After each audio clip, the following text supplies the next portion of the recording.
ফেরেশতারা ডানাগুলো বিছায়া দিলেন। ওয়া ইন্নাল মালাইকা লাতাদাউ আজনিহাতাহা রিদাল লিতালিবিল ইলম। ডানাগুলো আপনাদের নিচে বিছানো, আল্লাহর কাছে গুনাহ মাফের জন্য ফেরেশতারা দোয়া করতেছে। হাত্তা নামলাতু ফি দুগুরিহা, পিপিলিকা পর্যন্ত আল্লাহর কাছে দোয়া করতেছে।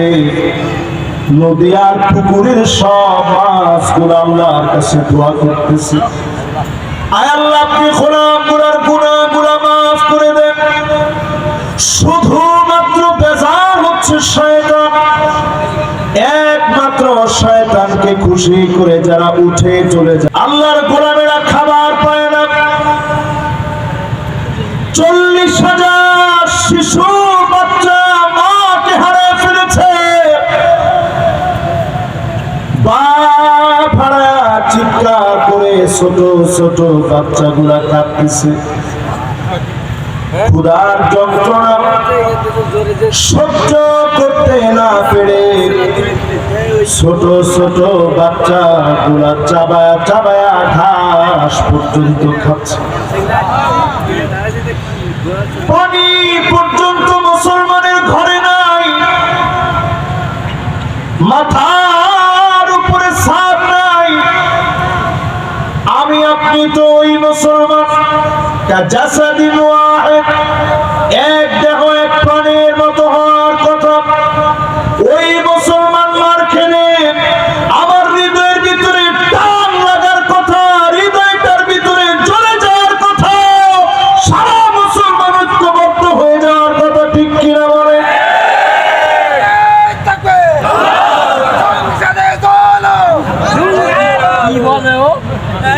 না ঠিক আছে, অসুবিধা নেই। সংসদে যদি বাংলাদেশে আলোটা জ্বলে, এই আলোর কারণে প্যালেস্টাইনের মুক্তির পথে অগ্রগামী ভূমিকা রাখবে বাংলাদেশের নওজোয়ান। আপনারা দেখছেন নিশ্চয়ই, সৌদি আরবের তেমন কোনো মাথা ব্যথা নেই। 57টা মুসলিম দেশের ভিতরে তেমন কোনো আওয়াজ নাই। হাজার হাজার কিলোমিটার দূরে বসে আর কিছু না হোক, আমরা তো আল্লাহর কাছে অন্তত বলতেছি। আল্লাহ রাব্বুল আলামিন কোরআনুল কারীমে জানায় দিলেন, ওয়ালা তাহিনু ওয়ালা তাহজানু ওয়া আনতুমুল আ'লাউনা ইন কুনতুম মুমিনিন। মন ভেঙে ফেলো না, দুশ্চিন্তায় পড়ে যেও না, তোমরাই সেরা হবে। মুমিন যদি হতে পারো, তোমাদেরকে যিনি সেরা বানায় দিবেন তিনি কে? কোরআনের কথা সত্য না মিথ্যা?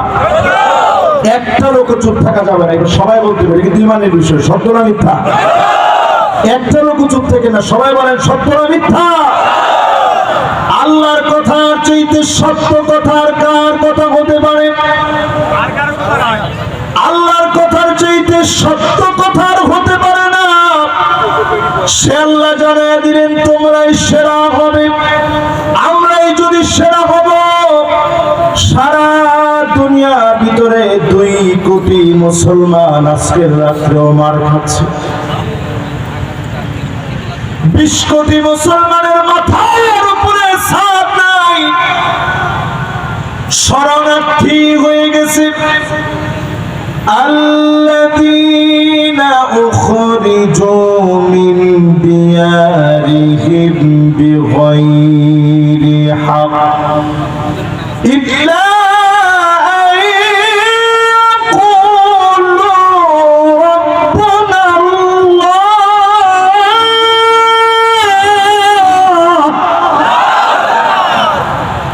অন্য কোন কারণে তারা মারে না,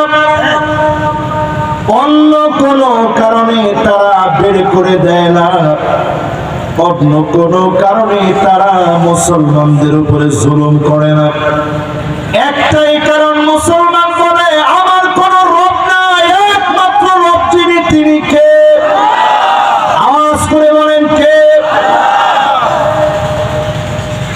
একটা কারণে আজকে প্যালেস্টাইনে মুসলমানদেরকে মারা হচ্ছে, দিনের পর দিন মারতেছে।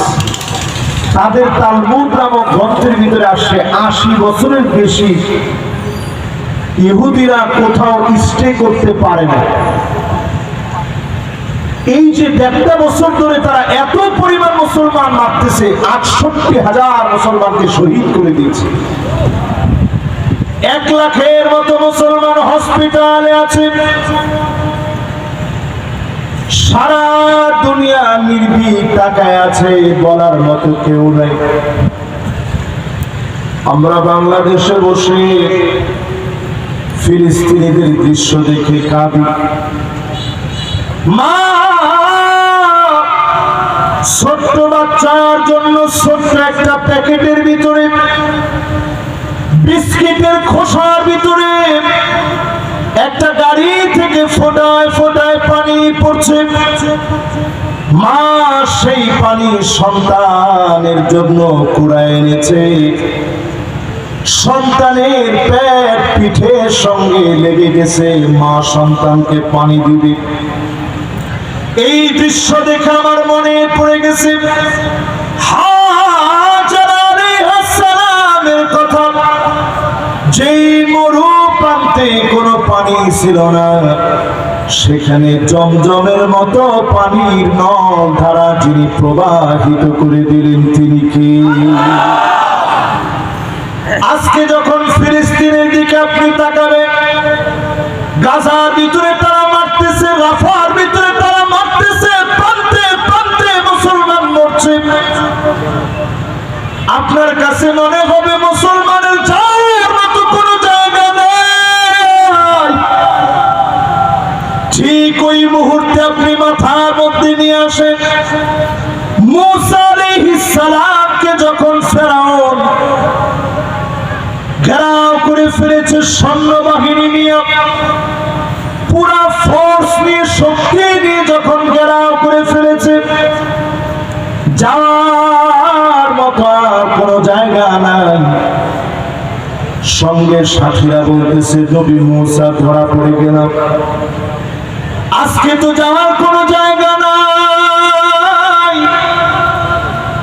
নবী মুসা আলাইহিস সালাম দিব্যি বলে দিলেন, কাল্লা ইন্না মাইয়া রাব্বি সায়াহদিন।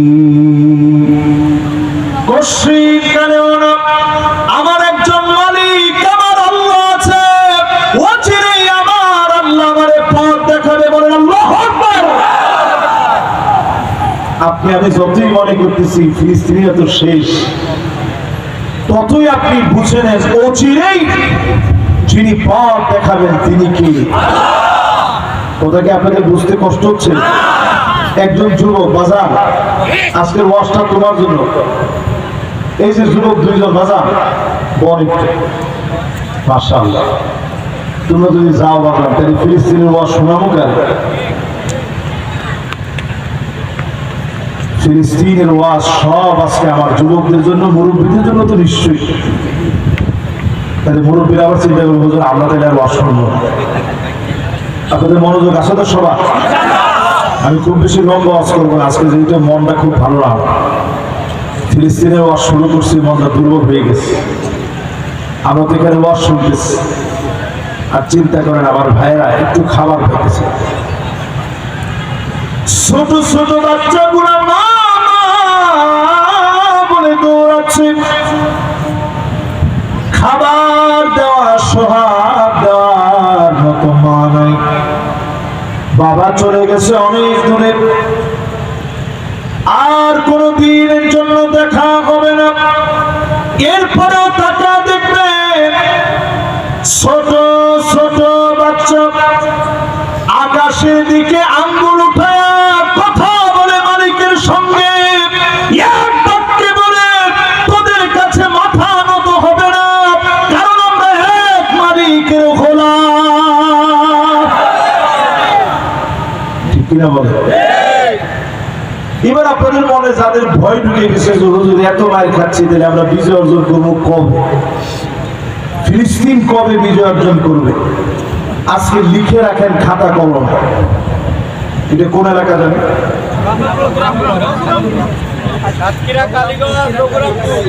আচ্ছা, সাতক্ষীরা কালীগঞ্জের মধ্যে থাকে না, ভিতরে আর জাতি পারলাম না। না না, জায়গাটার নাম হ্যাঁ হ্যাঁ হ্যাঁ, রঘুরামপুর। ঠিক আছে। একজন বলেছে, হুজুর আমাদের এলাকায় আরো সুন্দর সুন্দর নাম আছে, অসুবিধা নেই, এটা আমাদের এলাকার নাম হতে পারে। আমরা মুসলমানরা কখনো কোনো নাম বাদ দিয়ে দিছি? রঘুরামপুরের আমার ভাইয়ের, আপনারা খাতা কলম দিয়ে একটু লিখে রাখেন আজকের দিন তারিখ দিয়ে। বাইতুল মুকাদ্দাস চিরে বিজয় হবে। আমেরিকার যে আগুন আপনারা দেখেছেন লস অ্যাঞ্জেলেসে ক্যালিফোর্নিয়াতে, যেই আগুন আপনারা দেখলেন, ফালিয়ালতাকিবু ইনদা যালিকা রিহান হামরা,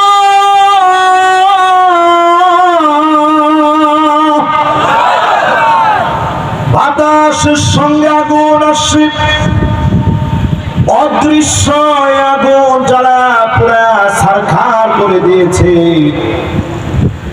ইউরোপের বিভিন্ন প্রান্তে যারা প্রেসক্রিপশন করেছিল ফিলিস্তিনকে জ্বালানোর জন্য, তোদের ঘরে ঘরে আগুন জ্বলবে বিনা টাকায়, অদৃশ্য আগুনে ধাউ ধাউ করে তোরা জ্বলবে, ঠিক কিনা বলে? পৃথিবীর পূর্ব দিকে অনেকগুলো ভূমিকম্প আসবে, কান খাড়া করে আজকে শুনে রাখেন। আমি সাতক্ষীরার মানুষকে অনেক মাহফিলে সাক্ষী বানিয়েছি। সাগরদারি এক মাহফিলে, এটাও সাতক্ষীরা না হলেও কাছাকাছি, যশোর ঠিক আছে, কিন্তু আপনাদের থেকে কাছাকাছি না, বর্ডার। সাগরদারিতে আজকে থেকে মনে হয় 7 থেকে 8 বছর আগে সাগরদারি মাঠে, ওইখানে একটা ওয়াজের ভিতরে বলছিলাম যে ঠান্ডা জনিত একটা মহামারী আসে। 7-8 বছর আগে কথাটা আপনাদের মাথার উপর দিয়ে গেছে যে আর জ্বর হুজুর কইলেই হবে, কি যে ঠান্ডা জনিত মহামারী। কিন্তু 7-8 বছর পরে ঠিকই এই মহামারীটা আসে। আমাকে এই ওয়াজটার কারণে স্বরাষ্ট্র মন্ত্রী আমাকে ডেকে নিয়ে গেছে, তৎকালীন ডেকে নিয়ে গিয়ে আমাকে শাসন করতেছে যে হুজুর এগুলো কি বলেন, কিসের মহামারী, উদ্ভট আপনি কেন করলেন? আমি বললাম যে আপনি সময়টা আসতে দেন। ঠিকই যখন করোনা আসছে, উনি আরেকবার আমার ডাকছে,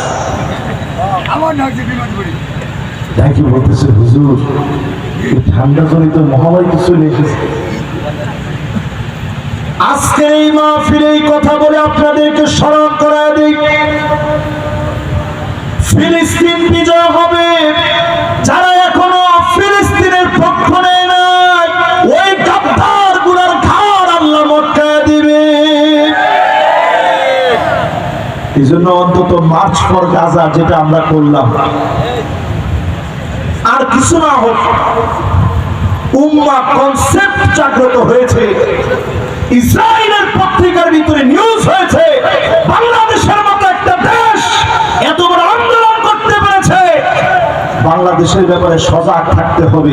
তারা যত আমাদের ব্যাপারে সজাগ হবে, আল্লাহ তত রহম নাযিল করবে। এই জন্য পূর্ব দেশে যেই ভূমিকম্প আসবে, পূর্ব দিকে যেই ভূমিকম্পগুলো হবে, পূর্ব দিকের দেশ হচ্ছে আমার বাংলাদেশ, ভারতের বড় অঞ্চল, মায়ানমার, থাইল্যান্ড, ফিলিপিন, মালদ্বীপ, ইন্দোনেশিয়া, মালয়েশিয়া, চীন, জাপান, হংকং, উত্তর কোরিয়া, দক্ষিণ কোরিয়া, সবগুলোর ভিতরে ভূমিকম্প হবে। যদি বাঁচতে হয় এখনই মুসলমানের পক্ষে যাওয়া লাগবে, ঠিক কি না? মাশাআল্লাহ, ওসি সাহেব আসছেন, আলহামদুলিল্লাহ। ওয়ালাইকুম আসসালাম ওয়া রাহমাতুল্লাহ। ওসি সাহেব বসুন, উনি আজকের মাহফিলে ইনশাআল্লাহ আসছেন। কেমন আছেন? আলহামদুলিল্লাহ। এখন ওসি সাহেবরা আসলে আমাদের কাছে খুব ভালো লাগে। উনি নিজেই বলছে যে হুজুর এখন আর ভয় লাগে। আগে ওসি সাহেবরা আসলে আমরা চিন্তা করলাম আল্লাহু আকবার।